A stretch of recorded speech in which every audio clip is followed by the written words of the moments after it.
Hey there, and welcome to the Locker Room. Coach Giggs here, and today's message: you missed it, you fix it. You missed it, you fix it. By the way, my fiance kind of gave me the title. Let me share with you the message. Throughout much of my life, I believed that most of the problems that I had were not my fault. You know that's true, right?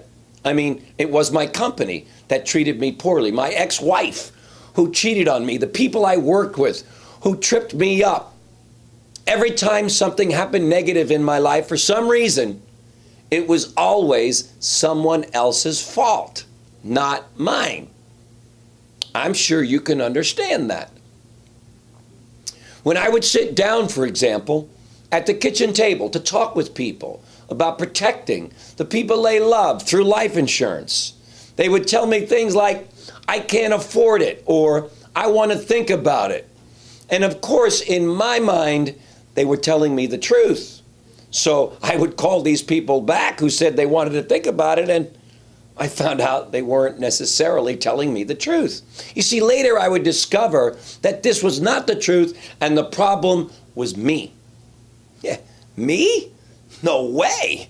But yeah, me. One time, give you an example, I went 0 for 16. That means I saw 16 people in a row, didn't make one sale. What happened? Well, I had been listening for a little while to a comedian. This is way back 30 years ago, by the name of Andrew Dice Clay. I'm sure some of you know who he is. Pretty vulgar, pretty nasty stuff. And what I didn't realize is I was listening to him so much that I started talking like him. And you know how there's Dice Clay, and what's your problem? I mean, you know how he talks, those of you who... Right, so I started mimicking Dice Clay at the kitchen table.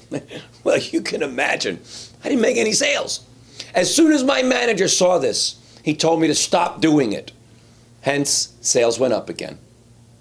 As a leader, I would hire people, and they would quit.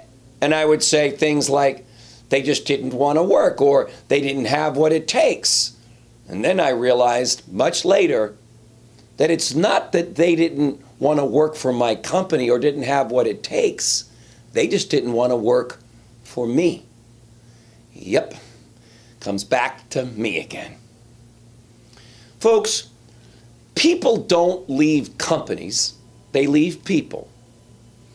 So here is my message today.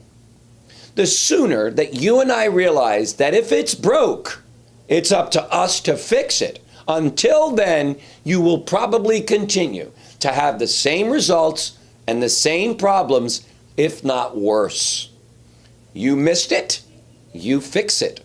That's right. Now, here's the good news. If you or me are the reason why things are not going the way we want them to, then you and me are the solution to fixing it. You missed it, you fix it. Follow this advice, guaranteed best life ever. Thanks for joining me, gang. We'll see you tomorrow in the locker room. Bye-bye. If you've enjoyed and feel the Daily Locker Room has served as an inspiration in your life, why not share it with a friend by sending them the daily message?